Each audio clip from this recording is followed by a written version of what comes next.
Welcome to the Innovation Studio. It's our 20,000 square foot makerspace, which has wet labs, 3D printers, and a machine shop. This is where you'll be spending your first year freshman engineering design classes in. It's a great way to have hands-on experiential learning in different disciplines of engineering, such as making a Connect's bridge piece to learn about civil engineering, making a mousetrap vehicle to explore mechanical engineering, doing a traffic light Arduino simulation to learn about electrical and computer engineering, as well as a chemical engineering coffee dissolution lab.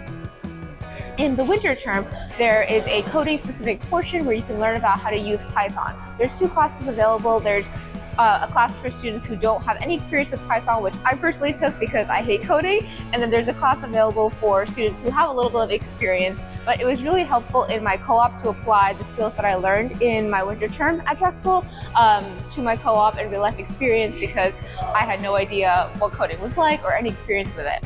And then in my spring term of my freshman year here at Drexel, it's a very interesting first year engineering design project where you can choose any project that you want to work on, and you basically work on it for 10 weeks. So I'm a civil and architectural engineering student, so I personally wanted to do the sustainable design building project, where I made a sustainable cafe over a 10-week course alongside other students, and we drafted a technical report at the end. We did a presentation, and it was a great introduction to what engineers actually do and all the considerations that engineers have to take in.